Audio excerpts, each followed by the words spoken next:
right, here we go. Shh, shh, shh. All right. 3, 4, and.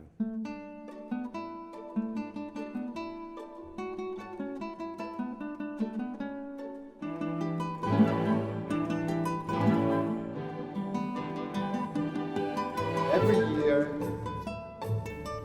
he gets up in the morning at 8 o'clock, but he goes to bed at 4 o'clock. Every year, there's no exception.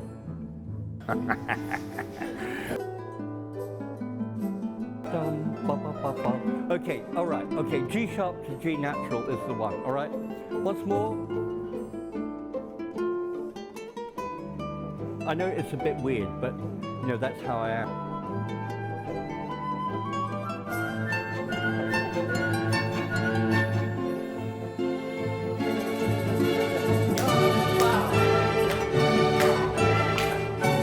Now, you really have to focus here. 3, 4, out. I don't know where I went wrong. I think it was university. I don't know what came over me. Anyway. All right. I think we get the idea. Okay, so I was born in Hong Kong. My parents are from Hong Kong.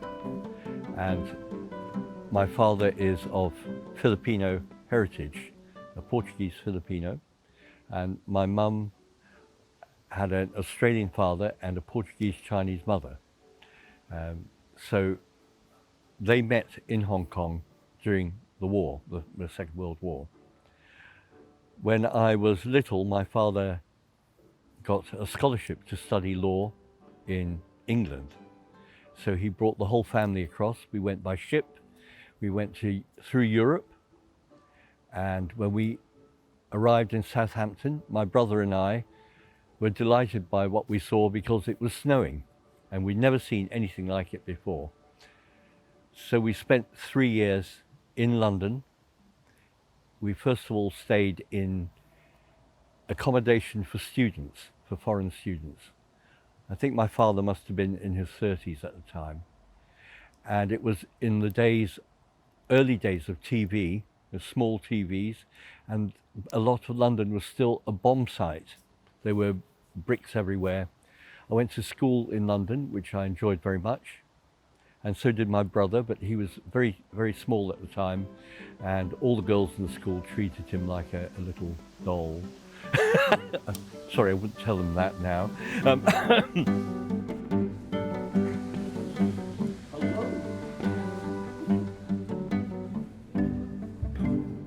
Then we went back to Hong Kong. I went to an English-speaking school, in fact 2 of them, with the idea of preparation for entering a school in England. They were Catholics, and so they looked at Catholic school. We found a minor Catholic public school in Leicestershire, and eventually I went with my mother and brother to accompany me for the first 6 months. They visited me from London every weekend. It's a 2-hour train journey, and I always looked forward to that. I'd never been away from home before. Very early age, I was 13. The people there in the school were very nice, and I did very well. I was in the top class, and they encouraged my music making.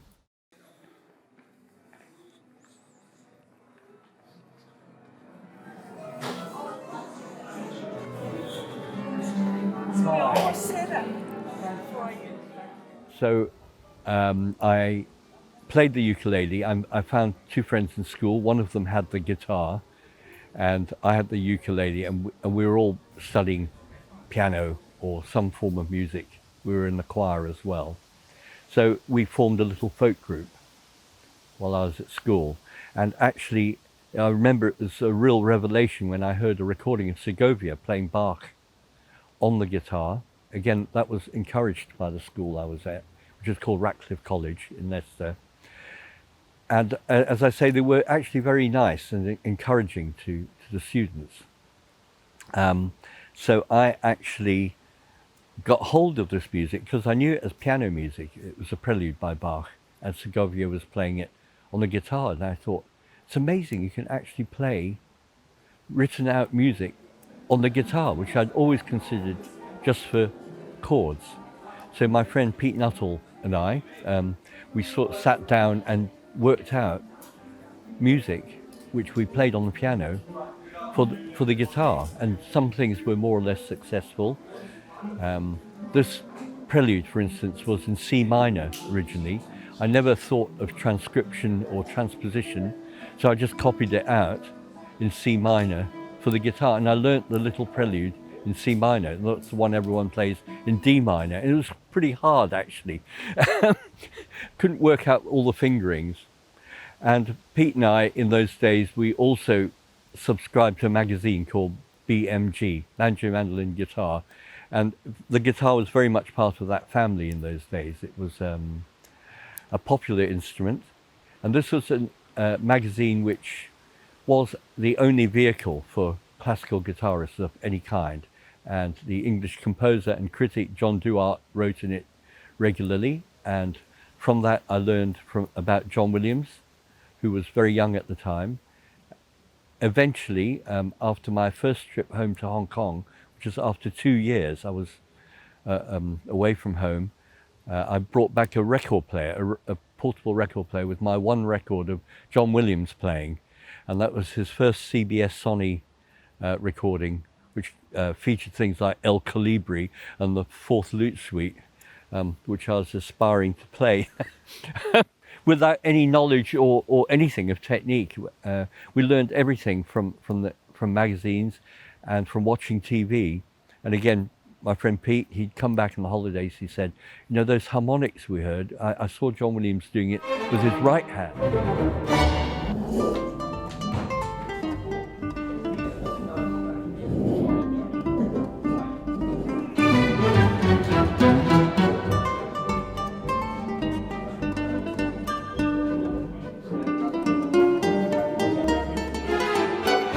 Eventually, the school cottoned on to the fact that, in fact, the guitar wasn't just a folk instrument, but it could be used as a serious musical instrument for teaching harmony and that kind of thing.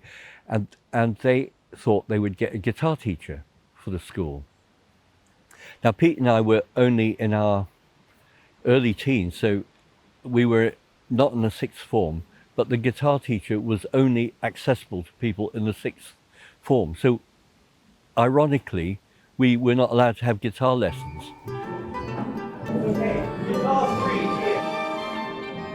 here. So we used to wait outside people's lessons. They had a cubicle and sort of pump them for information every time they came out. So that's what I call key. Now, if I had a student like that nowadays, I'd really do everything I could to help them, actually, because in my opinion, I mean, the guitar has really blossomed now. There's so many good players, and the technical side is, let's say, pretty secure. Everyone knows the kind of things they have to do to succeed, and they work hard. But in a sense, everything is given to you nowadays. You have YouTube, you have teachers who will go out of their way to help you. So really keen students will actually go out their way and also be obsessive.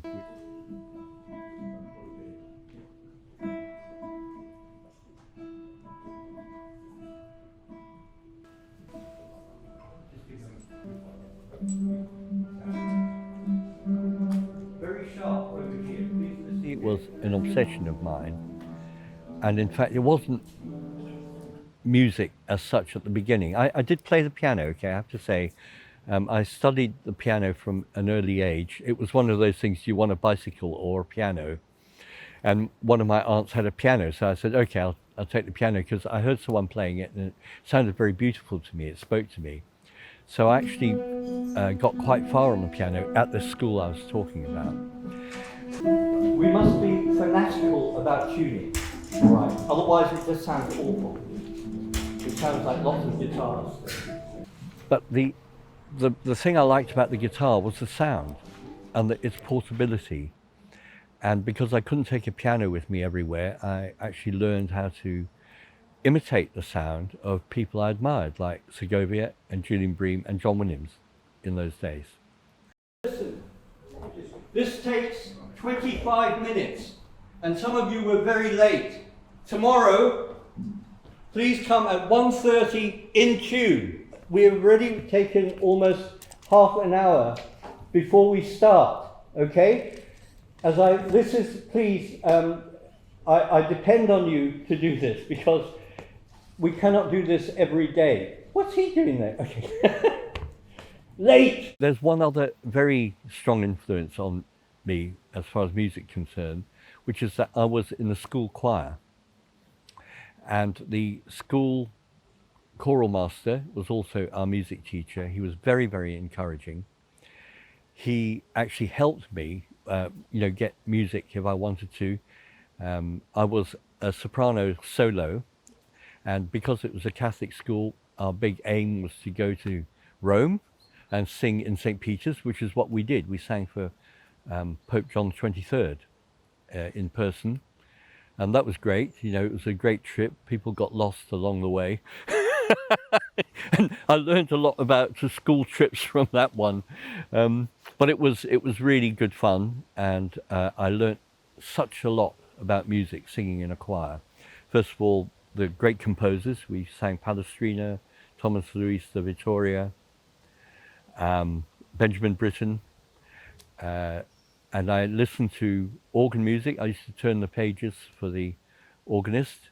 We listened to, Vidor, Jehan Alain, Flor Peters, but famous organ writers, and we actually heard Messiaen play in Italy and in one church. So that was unconsciously, it was a great influence musically on me.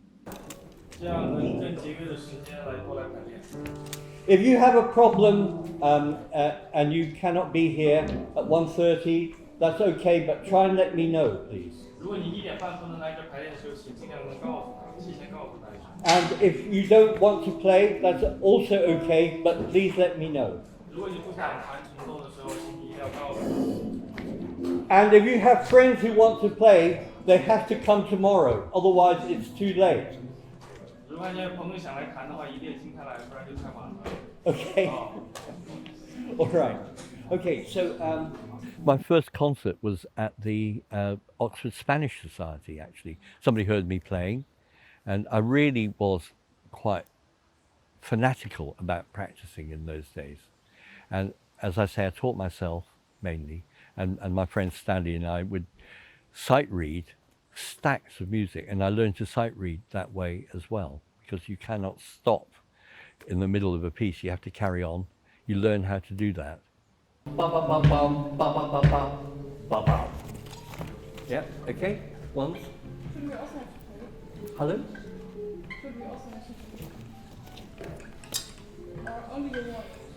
No, everybody. We all have to play. Yes. Okay. So please all play, even those without guitars. All right, here we go. 3, 4, and. While I was at university, I met other guitarists. I met somebody called John Edwards, who had connections with the outside world. His teacher was a student of Emilio Pujol. So, I had these names. I had Ida Presti and Lagoya and Pujol, and the people who actually had studied with them. So I met this teacher friend of John Edwards, who's teaching the guitar in Oxford.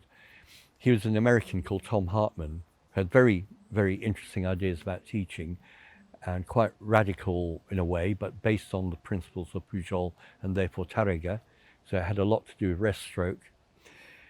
And that introduced me to the kind of guitar world, in a sense, because he had a summer school, and I went along always, okay? A couple of times, right, and met other guitarists there who since have become quite well known. And we'll see how far we get. Okay, here we go. 3, 4, and decide who will do what. What are these guys doing? Thank you.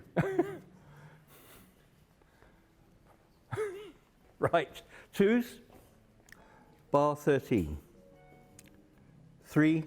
Oh, okay. All right. Okay, everybody, I can't wait anymore. Bar 13, please. Okay. Ready? This is a big note for you. This low one. 3, 4, and. Okay. Twos, bar 13, please. Okay. 1, 3. Yeah. 3, 4, and. Hello? Come on, I want to hear you. Anyway, so I left and started teaching the guitar in London, and I had to go from place to place on a bus. I read a lot on the bus. I did do a Wigmore Hall debut in those days. Wait, what was that? I don't know. Okay, I finished university in 1972 or 3. It must have been 74 or 5, 75 possibly. I found an agent who would just set it up, and it wasn't expensive. I mean, well, it was quite expensive, but nothing like it is now. For my Wigmore Hall recital, I did all 12 of the Lobos etudes. I did the Walton Bagatelles. I did a piece by a Chinese composer whom I met in Hong Kong called Ho Wai On for electronics and guitar, and a piece by my then friend, who became my friend, who was originally the person who gave me lessons, Gilbert Biberian, who'd written a piece. I gave a first performance of 2 of his compositions. That was a very long concert.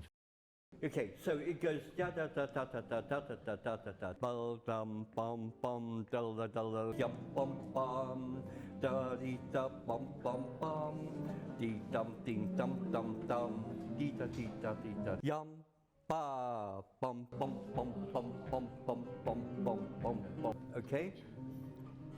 Now I know this is hard. Okay. If you find that hard to do, just play the C's. While I was at university as well, I was involved in setting up the Classical Guitar Society with some friends. A friend of mine just came up and said, "Hey, we're starting a guitar society. Do you want to be in it and help us?" So we got a secretary, we got a treasurer, and it was all university based. So we could use rooms, we could use colleges for our meeting places. So we'd all turn up and play to each other. So that was a very big part of it, in fact. But the other part was that we invited people to come and play. So in those days, John Williams was doing the rounds, and so was Paco Peña, and other guitarists who were acoustic guitarists, like John James, John Renbourn, Martin Carthy, the famous folk musicians in Britain now. And we used to invite them to come along. One of the people we invited more than once was John Williams, and so my friend said, "You've got to play for him," So just before John goes on to play, they push me into the dressing room and say, "Listen to this guy." And John said, "All right, I've got a few minutes." So I played John a Villa-Lobos prelude, and he said, "Well, you don't have to have lessons every week or anything, but look me up if you're in London."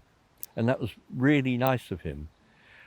I think it was a relief for him to actually not just be part of the touring where everybody would ask him what strings he used and that kind of thing. 2, 3, 4. Okay. So let's try again. We need more of a noise actually. Use the nail. We had a lot in common. We talked about that. My father was very much, as I say, a man of the people, and his father was very much an egalitarian.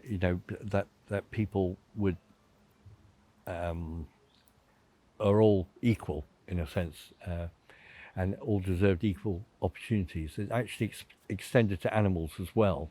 In Len's case, he had a famous project in Cornwall in England, which rehoused South American monkeys, and it was a kind of colony but also a society where the monkeys actually took an equal part in many things. And if you visited it, you were put in a cage in case they attacked you. All right. Okay. It's too percussive. I'd like you to make the sound. So, but we had, so John and I, you know, politically we were socialists, and we had quite a lot in common to talk about. And what happened was, as I say, I moved to London and I started teaching the guitar there. And one of the places I stayed in, somebody said, "Hey, you know, John Williams, the guitarist, lives around the corner." So I used to actually stalk him. No, no, I didn't really. I used to stand outside and say, "Oh, that's where John Williams lives." So, and of course, I remembered that he said to look him up if I was in London. So I did. So I just knocked on the door, and well, he invited me in for coffee. He said, "You know, come again next week if you want.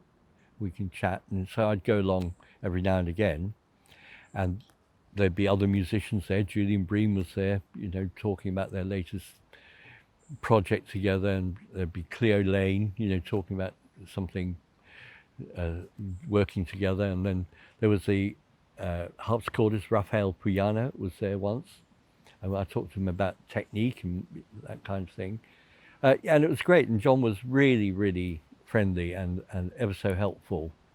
We actually played some duets. One was in the Wigmore Hall, and we did something with Paco Peña as well. 3 of us, each played separately and together. And then,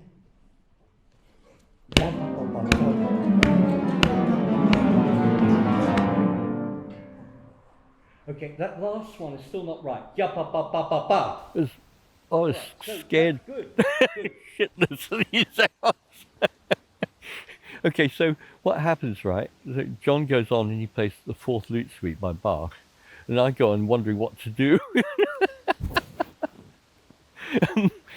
It was a bit like that. Anyway, it was good. It was a good discipline for me because I had to learn my music, and John was really great because if I made a mistake or messed up, he said, "Let's do that again. It's, you know, not a problem." 3, 4, and. Okay, stop. Yeah, come on. Who's playing the top? Who's playing the top part? Put your hand up. Yeah, you have to decide now and stick to it. And then there were, you know, times with John Williams when we actually played, but there was one occasion where John bet me that I wouldn't go on stage in his Wigmore Hall concert just as a monkey. So I got a rubber mask and things and turned up in his encore. 3, 4, and. No, the rhythm. Yum, ba. Okay, let's just do that. 3, 4, and. When I conduct a guitar orchestra, I do very much want to involve everybody, get them to listen, get them to shut up when they're not playing, and to listen to what's going on around them. No, it's too soon. Ja, ba, ja, ba. Okay, let's try. 3, 4, and. People actually are much more respectful now. I like to feel it's because of fear of me, but I can't hear the D flat. Okay? 3, 4, and. Yeah, who's playing the bottom? Who's playing the bottom? I must say I'm quite a bad offender when I'm in a guitar orchestra myself, because it's very easy when you've got this thing with strings to fiddle around, right? Especially when the guy up there's talking to someone else. And so my partner Alison Bendy and I often play in guitar groups just for fun because it's really good to be on the other end. But she's always telling me to shut up. This is like a breathing before the... Dee, da, dee. I was invited back to play with an orchestra in Hong Kong. So it was obviously the Rodrigo. So I thought this is a good opportunity to let a record company know. So I actually wrote a letter to Naxos, a Hong Kong-based company run by a German called Klaus. We call him Heyman. He was known as being a pretty sharp businessman. I don't know how I got the address, but it was pretty obvious. So I said, you know, you might like to come to a concert, and here's my details. So I get a phone call, and it's Klaus, and he says, hello, is that Gerald Garcia? I said, yeah. He said, you've written to me. Why should I be interested? And I said, well, you might, you know, you haven't got a guitarist. You might like to hear me. And he said, okay, we'll let you know. And he puts the phone down, and nothing. Okay, for months. And I heard later that he actually had sent someone to this concert.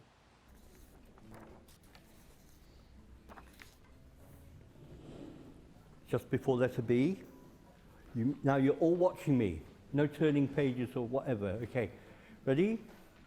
Klaus had actually started the record company. It was called Hong Kong Records in the old days. And it was a vehicle for his Japanese wife, who is a very fine violinist, called Takako Nishizaki. And I think his first approach was, you know, we heard you, I'm thinking of doing a CD of Chinese music for violin, and we thought it would be good with guitar. Would you like to arrange the music and play in it? I thought, this is great. So he sent me a stack of music, out of which I had to choose 12 songs or something like that, which I have to say, it was all pentatonic, and I had to make them interesting for me. So it came out as 12 Chinese songs for violin and guitar, Hong Kong Records. So this was very successful, and in fact this CD is still selling. It was a tape originally, and I am still using the arrangements in various forms. It was a very fruitful collaboration, and I remember that Klaus, he loved Portugal because he studied there, and he knew all the places to eat and things. I used to hang out with the recording engineer. We walked around Lisbon, and we had a great time.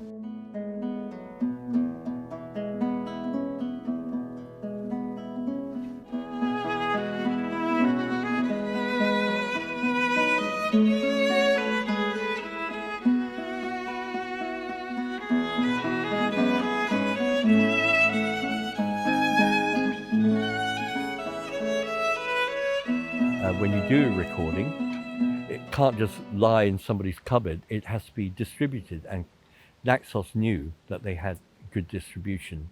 And when it turned into Naxos, that was when Klaus said, would you like to do this CD of Rodrigo and orchestrated Grinaldos and Albani's pieces.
The first bus is here. Where's the rest of the people?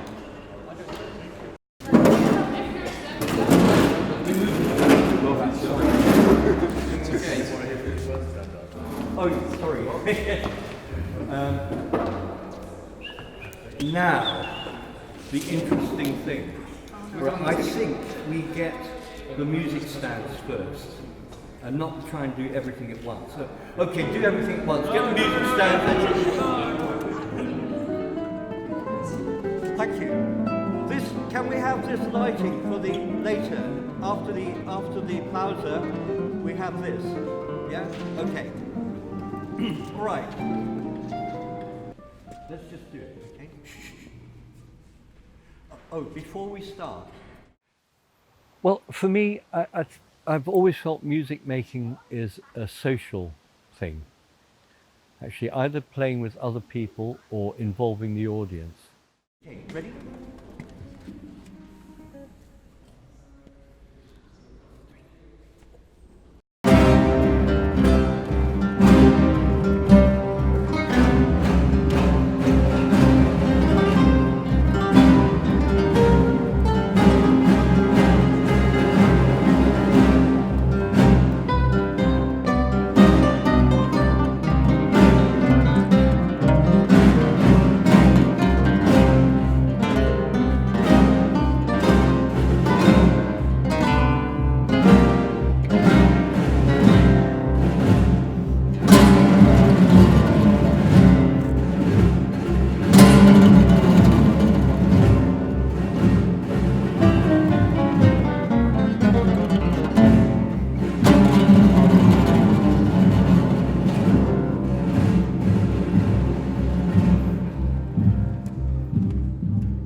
Although our family wasn't typical in that way, I mean, they didn't put a burden on my brother and me to succeed, but there was always this sense that you obeyed your parents, you actually did your best with whatever you were doing, you worked hard.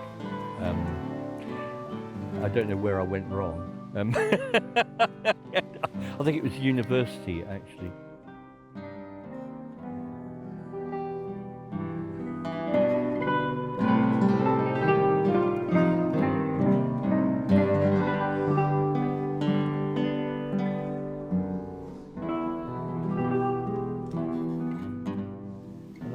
I would probably say, for me, that first concert in Hong Kong was quite memorable, partly because my parents were there, but also partly because I actually felt I was really communicating with an audience of 2,000. I spoke to them, you know, and I remember I had to file a nail in the middle, and I said, chat amongst yourselves, and they're going, hey, nobody's ever said this stuff in a concert hall before. And it just felt very, I felt very at home.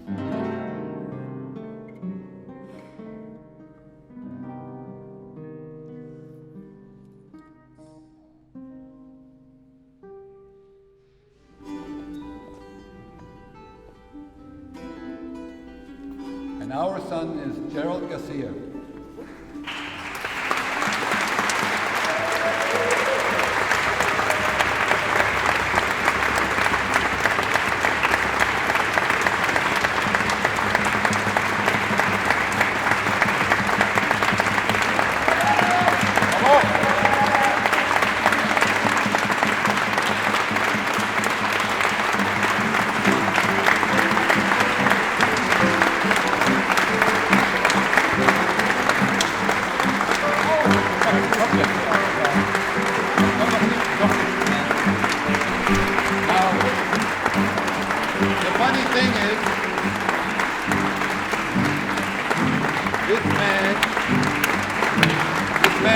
Chinese eyes. He does not speak a word of Chinese, at least not that I know of, but he was born in Hong Kong.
Thank you.